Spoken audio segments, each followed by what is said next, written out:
तर बोर्डाच्या परीक्षेच्या तयारीच्या दृष्टिकोनातून इतर ठिकाणची परीक्षा आणि आपल्या आष्टीतली परीक्षा आणि त्यातली त्यात या वर्षीची कोरोनाच्या दरम्यान होणार तुमची बोर्डाची परीक्षा. कारण परीक्षा होणार आहे निश्चित आहे. आजपासून आपल्या इथं हॉल तिकीट वितरणाचा कार्यक्रम 12वीचा सुरू झालाय. 9वीच्या आणि 11वीच्या परीक्षा रद्द झालेल्या आहेत. आता तुमचं हॉल तिकीट मिळाल्यानंतर म्हणजे मागच्या 30 वर्षाच्या अनुभवावरून सांगतो मी तुम्हाला, यावर्षी होम सेंटर देणार आहेत. तुम्ही ज्या शाळेत शिकता त्याच शाळेमध्ये सेंटर राहणार आहे. आता एक आतापर्यंत म्हणजे ठरलेलं आहे. कदाचित बदल झाला तर जे होईल तो बदल होईल.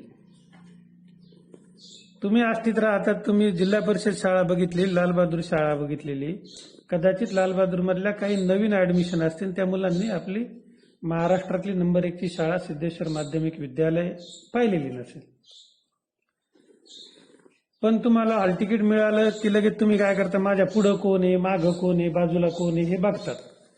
त्याच्यात वेळ वाया घालतात. काही गरज नाही. कदाचित तुमच्या पुढं कोण आहे हे पाहून त्याच्याबरोबर तुमचं सूत जुळसतर तुमचा नंबरच वर्गात तुमच्यापासून सुरू होईल आणि त्याच्यापासून कटन. काही गरज आहे का ते उगाच रिकाम फालतू चौकशा करण्यात?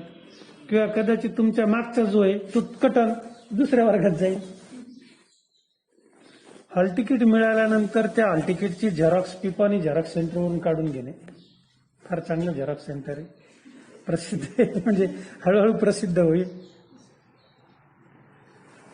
काढून घेतल्यानंतर ती झेरॉक्स ठेवून द्यायची आणि हा जो तुम्हाला हॉल तिकीट मिळालेला आहे त्याच्यावरचा नंबर पाठ करून ठेवायचा. आता पोरं काय करते, उद्या परीक्षेत आदल्या दिवशी शाळेमध्ये तरफडतात. शाळा लावलेली असेल तर गेटवरून उड्या मारतात, तारेतून जातात आणि ते माझा नंबर कोणत्या वर्गात हे पाहण्यासाठी सगळ्या खिडक्याच्या फटीतून बघत आहेत मध्ये. काय आवश्यकता आहे का? तुमचा नंबर शिक्षकांनी टाकलेला आहे, तो आहे टाकलेला. तो काय रात्रीतून कोणी पुसणार आहे का? ते असे रिकामे हे थर्ड क्लास चाळे करायचं नाही. आता दुसऱ्या दिवशी पेपरला गेले तुम्ही, पहिला पेपर आहे आपला मराठीचा, बोर्डाचा पेपर असतो. कोणी कितीही सांगितलं तर थोडंफार टेन्शन तुम्हाला येतच. कारण मी बघितलंय मोस्टली ज्यावेळेस पेपर दिला जातो पोरं पेपर लिहायला सुरुवात करतात ना, तर त्यांचा पेन असा सुरुवातीला उडतो ना, थडथड थडथड थडथड असं हलवतो पेन, असं थडथड थडथड थडथड थडथड पॅडवरती असा पेपर थरकाप सुटतो काही जणांना. काही मुली असेल तर त्यांचं डायरेक्ट बेटा पिक्चर मधलं गाणं सुरू होतं, धकधक करण्याला का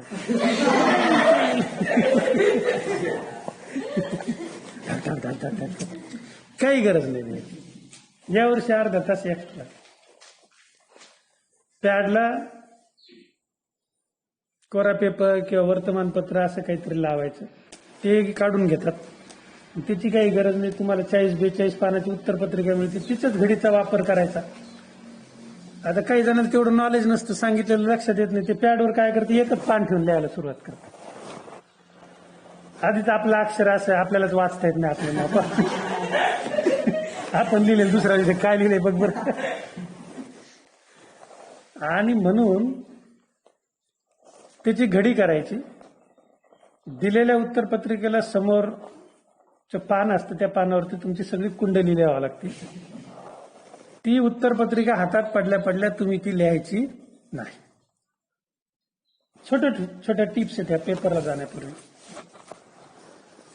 म्हणजे ज्या दिवशी तुम्हाला पेपरला जायचंय त्या दिवशी सकाळी काही, म्हणजे मी तयारी बघितली मुलांची. काही मुलं परीक्षेसाठी, काही मुली सेपरेट ड्रेस शिवतात, काही मुली वेगवेगळ्या पेपरसाठी वेगवेगळी लिपस्टिक ठेवतात, ती ओठाला लावायची. एक एक नमुने बघितले. पोरही तसेच, परीक्षा म्हणून नवीन ड्रेस, नवीन पेन, परीक्षेच्या आदल्या दिवशी ते पेन रुळलेले नसते.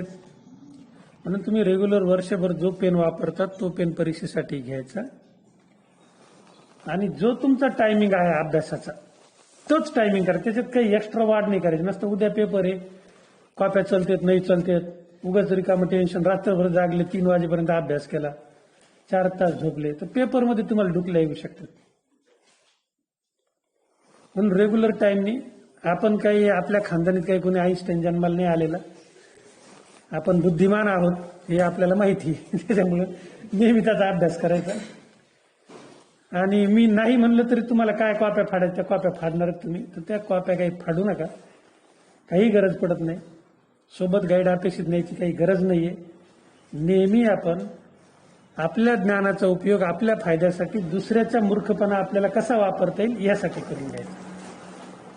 तुम्हाला गाईड अपेक्षित न्यायची काही गरज नसते. तुमचे हितचिंतक शिक्षक ते ऑलरेडी घेऊन आलेले असतात आणि बाकीचे मुलं मुली आणतातच, त्याचाच वापर करून घ्यायचा. आपण लिहिलेली कॉपी वापस पुन्हा त्याला द्यायची नाही. वाटल्यास तुम्हाला जर पाहिजे असेल तर मी तुम्हाला मागे सांगितलं होतं त्या पद्धतीने त्याच्यावर आपण येणारच आहोत. सकाळी उठलं रेग्युलर जसे नॉर्मल तुम्ही उठता तसंच उठायचं.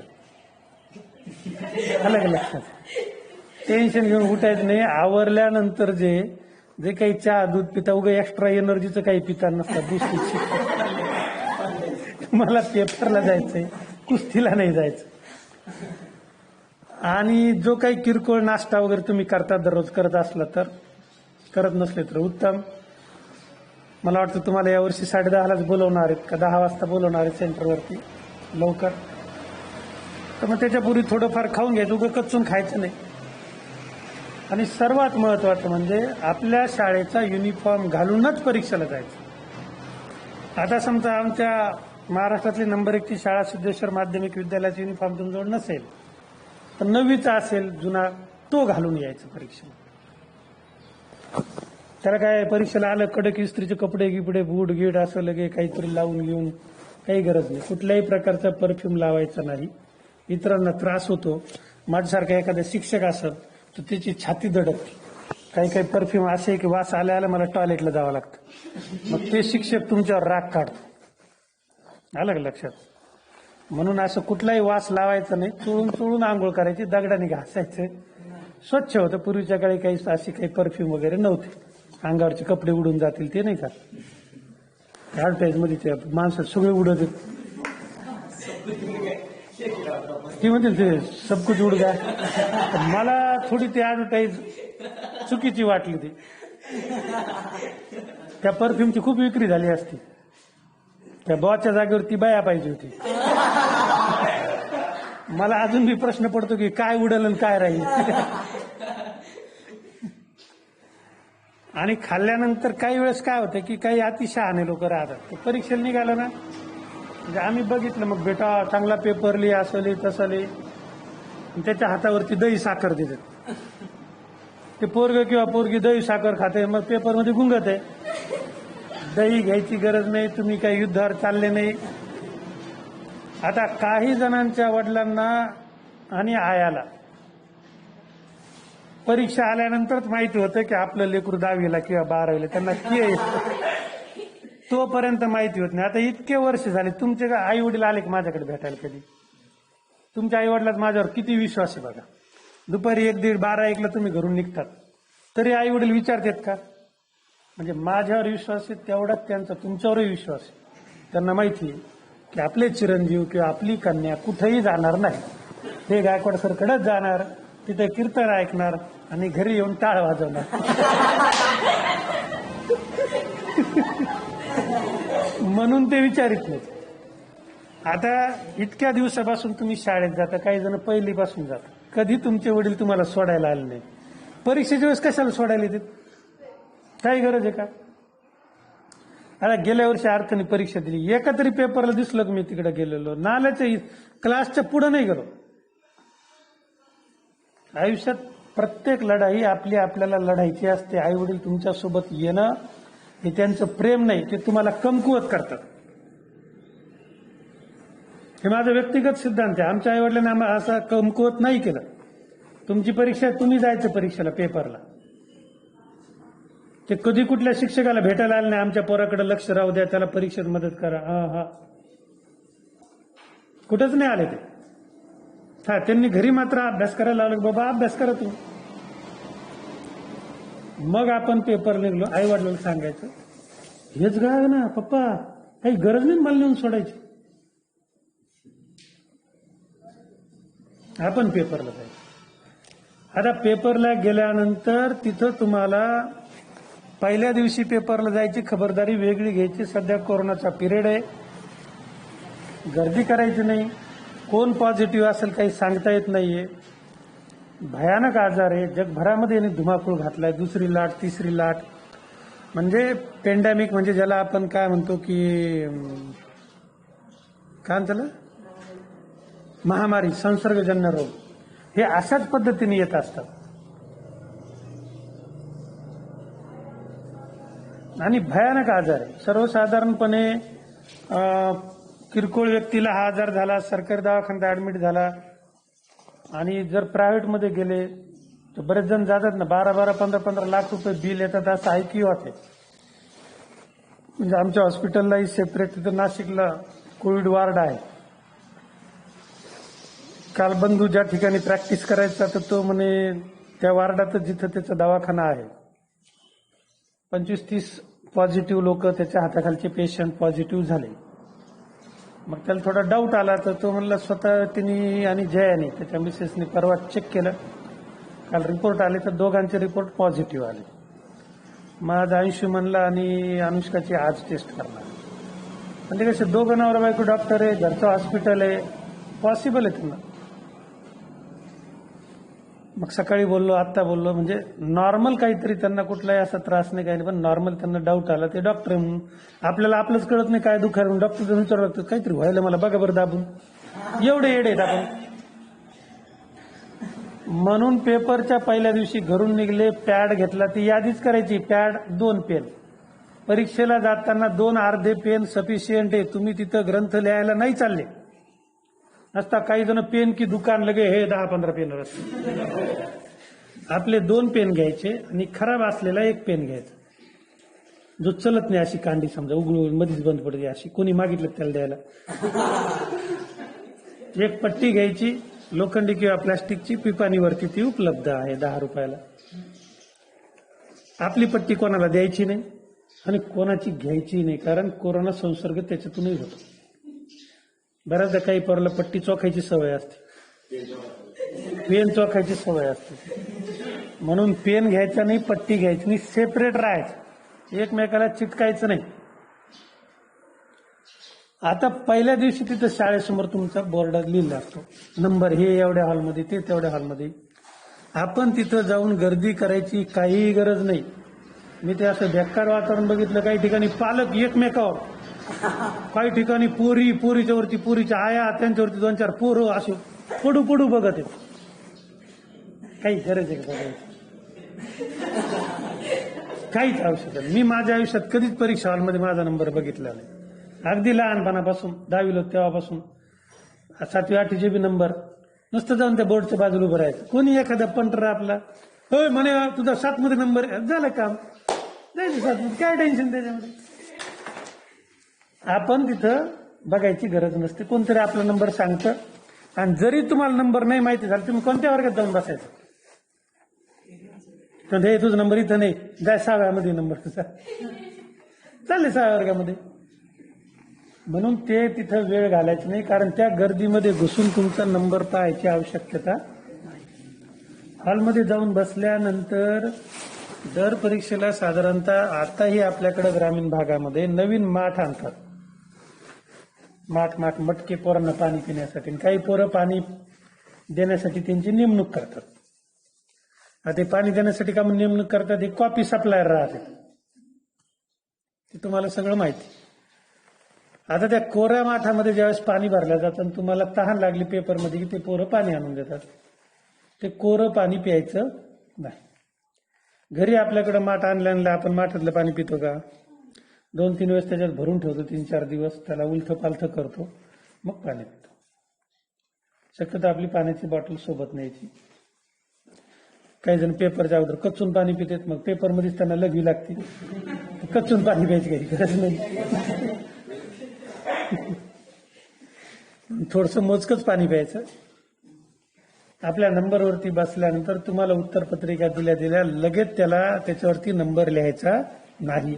शिक्षक किती ओरडून सांगत असले तर पहिले 2-3 पेपर सवय होईपर्यंत त्याच्यावर नंबरच नाही लिहायचा, मस्तपैकी बसून राहायचं. बघायचे त्याचे सगळे पानं आहेत किंवा नाही आहेत. मग हळूच पेपर उचकायचा, कारण मध्ये वेळ राहतो प्रश्नपत्रिका देईपर्यंत. अगोदर सगळीकडे बघायचं कोणाची काय मजा आहे, कोणाची बटणं उघडे आहेत, कोणाची चेन उघडी आहे, कोणी कोणता ड्रेस घातलाय सरांनी सांगितलं तरी, कोणाचं काय काय दिसतंय, कोणाचं काय काय फाटलंय, सगळं बघायचं. कोणाची कॉपी बाहेर आली का, हे सगळं बघितल्यानंतर आपल्याला आनंद होतो, आहे की नाही, फ्रेश होतं आपण. सगळं पाहून घेतल्यानंतर सरांचं बघायचं. मॅडम असतं तर मॅडम सरांनी कोणती चड्डी घातली, अंडरपॅन्ट घातली की नाही,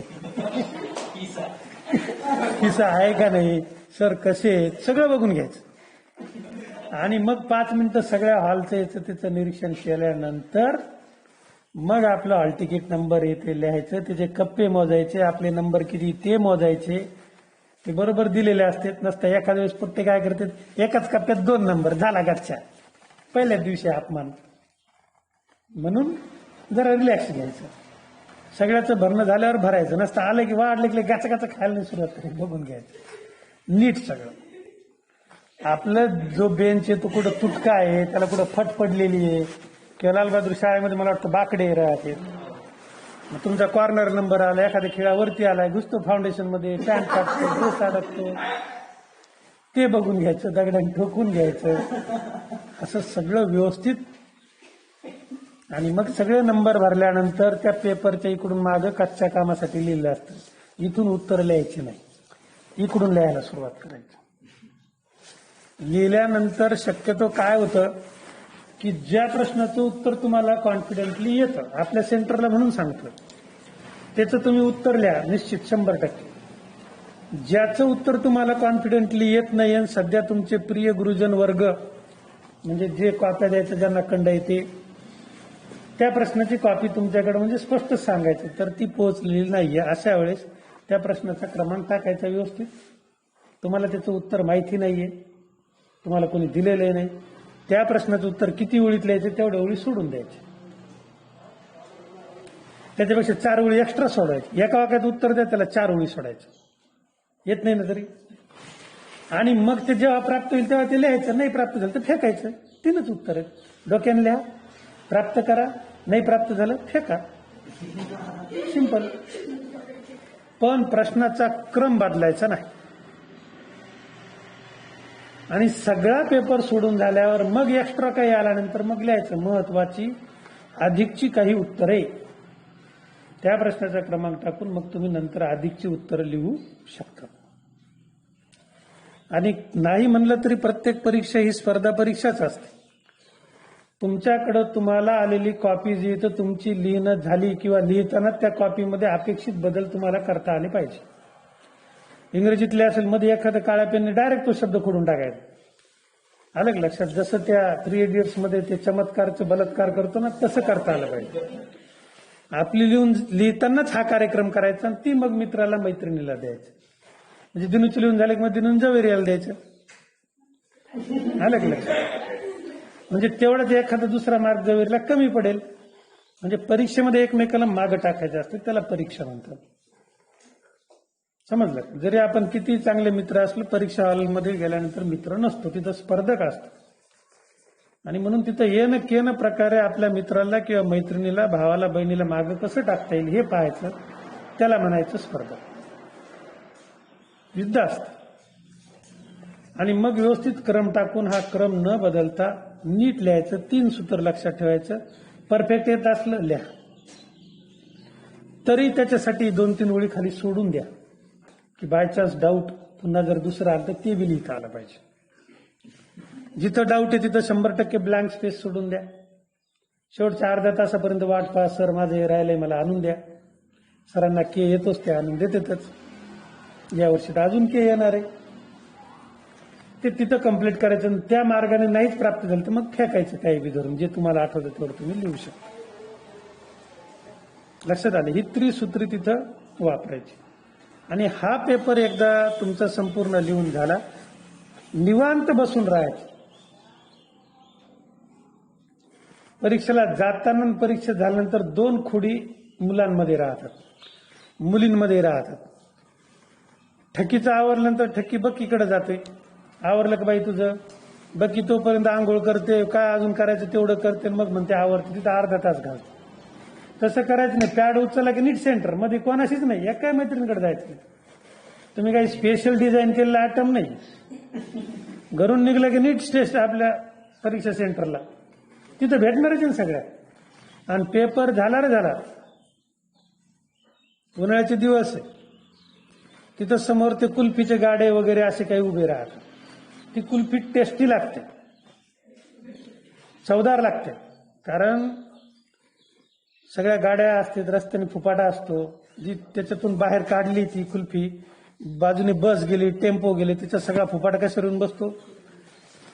आणि त्याच्यामध्ये सगळे समजा कुत्रे, मांजरं, प्राणी यांची सगळ्यांची लघवी, विष्ठा सगळी ड्राय झालेली असते त्याच्यात. म्हणून ती कुल्फी चवदार लागते घरच्या आईस्क्रीमपेक्षा.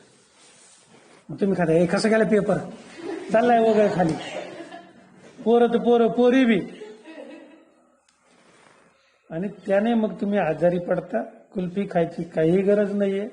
पेपर झाला, आपल्या बाटलीतलं 2 घोट पाणी प्यायचं, गुळणी करायची, नीट गेअर टाकायचं घरी. कोण आलंय, कोण राहिलंय, कोणाचा कसा गेला, कोणाला धरलं, कोणाला नेलं, याची चौकशी करायची काही गरज नाही. दुसऱ्या दिवशी आपल्याला ते कळतं बरोबर. नीट घरी यायची, त्याच्यासाठीच थांबायचं. ती यायची राहिली, हा यायचा राहिला, काही गरज नाही. नंतर तुम्हाला किती गप्पा मारायच्या, पेपर झाल्यानंतर मग जाऊन भेटून गप्पा मारायच्या. पण पेपरला निघताना कोणाला बोलवायचं नाही आणि विनाकारण कोणाच्याच पाया पडायचं नाही.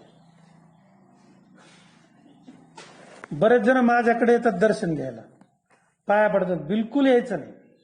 कोरोना आहे सध्या.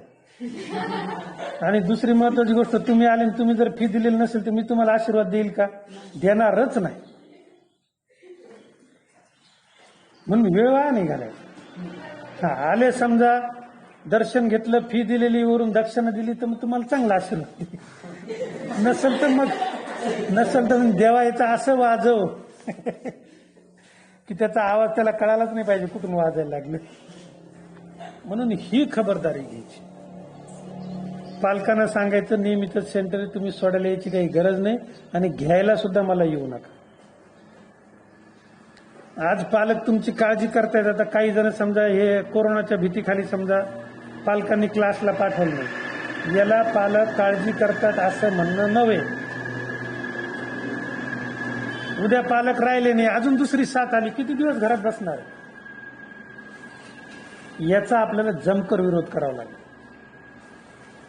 या लॉकडाऊनच्या त्याचा गोरगरिबांच्या पोटावर पाय देणार हे लॉकडाऊन आहे. जगायचं कसं? 12 महिने झाले, उत्पन्न शून्य आहे. 22 मार्च 2020 ते 22 मार्च 2021 सगळेच लहान मोठे व्यापारी, जे धंदेवाले लोक आहेत, ते सगळेच परेशान आहेत. आणि म्हणून भविष्यामध्ये हे कोविड-19 झाल्यावर कोविड-20 येणार, किती दिवस घरी बसणार? पालकांना ते माहिती नाही, नको बाई कोरोना आहे, बैस घरी. आणि पालक बोंबल्याला अख्खी आष्टी हिंडायला लागला, नको तिथं तोंड खुपसायला लागलं. मग काही उपयोगाचं आहे का? तो बी पॉझिटिव्ह येऊन घरात येऊ शकतो ना. आता आमच्या घरचे उदाहरण समजा, बंधू पॉझिटिव्ह झाले, त्याचा डॉक्टरी व्यवसाय, एक 5-25 पेशंट त्याच्या वार्डातले पॉझिटिव्ह झाले, तर तेच पेशंट होते. त्याला डाऊट आला कदाचित आपण पॉझिटिव्ह असू. त्यांनी टेस्ट केली, मग मिसेसची टेस्ट केली, दोघं पॉझिटिव्ह आले. मग ते डॉक्टर असल्यामुळे त्याच्या लक्षात आलं, आपल्याला लक्षात येईल का? म्हणून इथं हे जे काही आज समजा मुली आल्या नाही किंवा काही दिवसापासून मुलं येईना किंवा शाळेतले शिक्षक लोक, यांना फक्त काहीतरी बहाणा पाहिजे, द्या सुट्टी पोरायला, कारण यांना पगार चालू आहे ना आणि ताण वाजतो पुन्हा. फार थोडे शिक्षक आहे पुढं होऊन या ठिकाणी डेअरिंग करून विद्यार्थ्यांना शिकवायला लागले. या सगळ्या सूचना यावर्षी तुम्हाला स्ट्रिक्टली पाळायच्या. कुठलंच काही खायचं नाही, शाळेतलं पाणी तर बिलकुल प्यायचं नाही, सोबतच आपली बाटली घेऊन जायचं. आणि स्टॅमिना वाढवायचा दिनू. आजपासून काय करायचं की घड्याळ लावून 4 तास मी लगविल जाणार नाही, बस निर्धार करायचा. 4 तास. आता मुलींना कसं आहे, लाजकाज बऱ्याचशा मुलींना सवय पडलेली राहते, कारण आपल्याकडं बऱ्याच ठिकाणी समजा शाळेत इकडं तिकडं लघवीची व्यवस्था नाही. आणि अजून आपल्या मुली एवढ्या काही डेअरिंग बाज नाही की रस्त्यावर लगे उघड्यावर लघवी करतील म्हणून. आता काही दिवसांनी होईल तेवढा बदल, 10-15 वर्षामध्ये. आता जसं शहरामध्ये असं सेपरेट असं काही लघवीचं वगैरे असं काही प्रकार नसतो. सगळे एकत्रच राहतात. टॉयलेट सगळे सगळ्यात पोरं लाईनमध्ये उभे राहतात लघवीला जायला. तर सांगायचं तात्पर्य तुम्ही मुलं सगळेजण ती सवय करून घ्या. 3-3.5 तास आपल्याला लघवी लागणार नाही. नसतं उठले गेले लघवीला गप्पा मारायला लागले. आयुष्यातली महत्वाची वेळ या पूर्ण 3.5 तासाचा पुरेपूर फायदा घ्यायचा. आणि आपला पेपर जरी अर्धा तास अगोदर झाला तरी बसून राहायचं. पेपर द्यायचा नाही. शेवटी ज्यावेळेस पेपर तुमचा नंबर होईल त्यावेळेस तो पेपर जमा करायचा आणि मग उड्यामध्ये घरी निघायचं. पण रस्त्याने कुठं थांबायचं नाही. नसता मग सफा राहिली, सफाची बहीण जवेरिया राहिली, जवेरियाची बहीण यास्मिन राहिली, ती येऊ द्या. मग सगळ्या लवकर डबे जोडून चालले. बिलकुल सोशल डिस्टन्सिंग पाळायचं. यदा कदाचित या परीक्षेच्या माध्यमातून कुठेही संसर्ग होऊ शकतो म्हणून ही खबरदारी घ्यायची. याच्या त्याच्या बेंचवरती जायचं नाही. आणि खिशामध्ये अशी सॅनिटायझरची बाटली ठेवायची. कोणी कोणाला धरलं की आपण स्प्रे मारून द्यायचं. कोणालाच बेस्ट लक द्यायची नाही. कसं होतं असं बेस्ट लक कोणालाही द्यायची गरज नाही.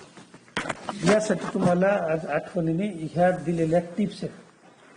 पेपर झाल्यानंतर घरी आल्यावर पेपर व्यवस्थित घडी करून ठेवायचा. रस्त्याने फेकून द्यायचा नाही. आणि त्या पेपरवर खुणा करून कोणतेच मार्क कुठं लिहायचे नाही. बऱ्याचदा पोरला काय माहिती का, परीक्षा होऊन जाते, 2-3 पेपर झाल्यावर त्याला स्वप्न पडतं मी नापास झालो किंवा मी नापास झाले. तो किंवा ती काय करते, रात्री उठते गुपचूप भूतासारखं, घरात सगळे झोपलेले, ते पेपर काढतात मार्क टाकतात. याला 2, 5 मार्काचा नाही, 3 मार्क तर पडतीलच, मला 2 मार्काचे 1 मार्क तर पडतीलच, त्याला गॅरंटी. ती बेरीज करतो. तुमच्यापैकी कोणीही नापास होणार नाही. महाराष्ट्राचा यावर्षी निकाल 99.99% लागणार आहे. व्यवस्था तशी केलेली. फक्त तुम्हाला एक खोटं ठरवायचं असेल तर एखाद्या पेपरला तुम्हाला गैरहजर राहावं लागेल. मग म्हणता येईल सर कसं का नापास झालं, तुम्ही म्हणले होते ना. असं हे सगळे पास होणार आहेत.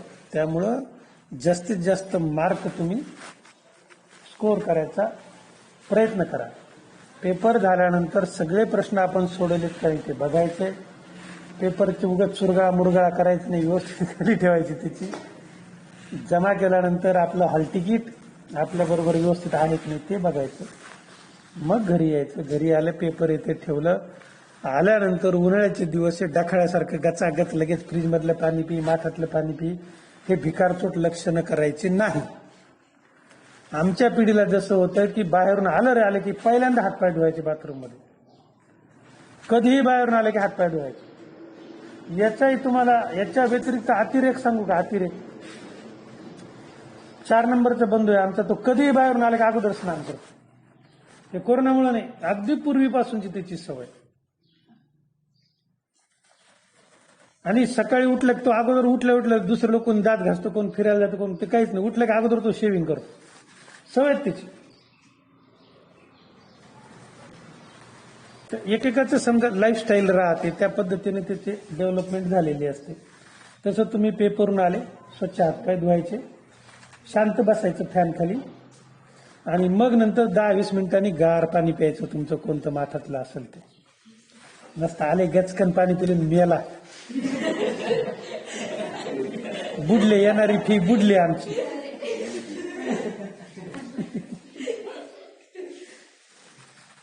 म्हणून ह्या छोट्या छोट्या टिप्स पाळायच्या. कुठल्या काही लफड्यात अडकायचं नाही. मुलींसाठी आपल्या इथं गचाळ वातावरण राहतं. आता ह्या कोरोनामुळे पाप्या द्यायला येतात का नाही देतात काय माहिती. 5-7 वर्ष मी गार्डिंग केली तर मला माहिती. ते पोरं त्या लव्ह लेटर लिहितात, त्याच्यावर दगड चिटकवतात आणि फेकतात.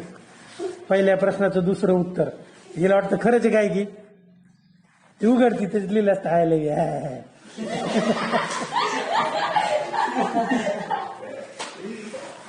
म्हणून तेवढी खबरदारी घ्यायची. नसतं मग दिनूची परीक्षा चालला, दिनूचा भाऊ सोडायला त्याला, नसतं गणूची परीक्षा दिनू सोडायला चालला, बिलकुल गरज नाही. मदत नाही घ्यायची कोणाची. आपलं आपण सेंटरवर जायचं, मस्त शान के साथ पेपर झाल्यावर शान के साथ घरी यायचं. ऋषी राहिला आणि योगेश राहिला कुठे एकमेकाच्या मागं पळायचं नाही. दिमहा पॅड आणि दिमहा रुपया. योगेश पळायला फाटोस तर दिनूच्या मागं दिनूच्या पुढं पळायला लागला ऋषिकेश. हे असे भिकारचोट लक्षणं करायची नाही. रस्त्याच्या कडकडन जायचं आणि कडकडन जायचं. लक्षात आलं.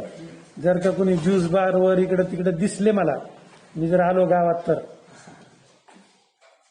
तर मग काही नाही, तुम्हाला तिथं तुमचं बरोबर होईल काय.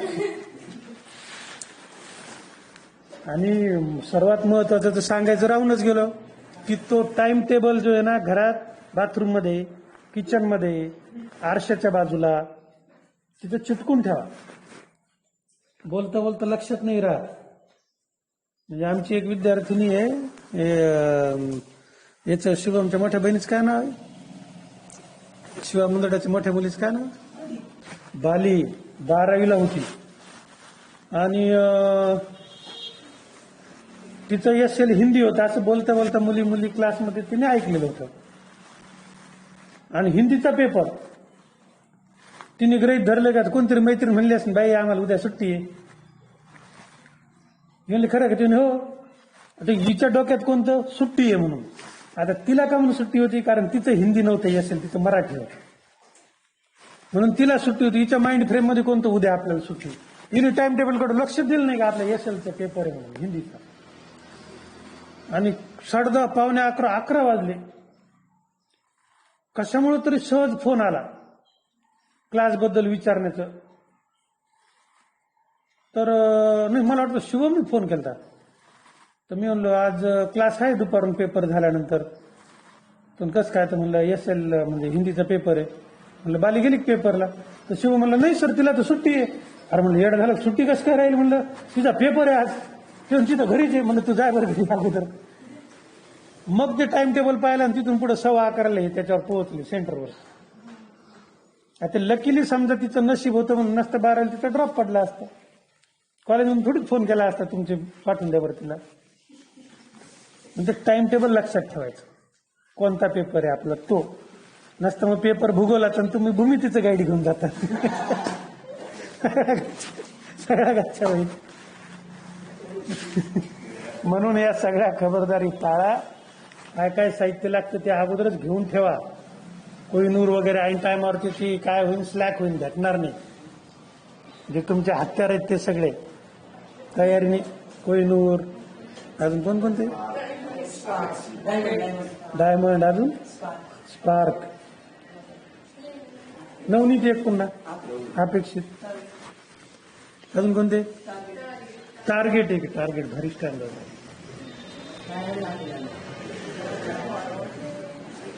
आता मोबाईलमध्ये स्कॅन करायचे सगळे. ते तुम्हाला सांगायची काही गरज नाही, तुम्हाला ते सगळे येतं.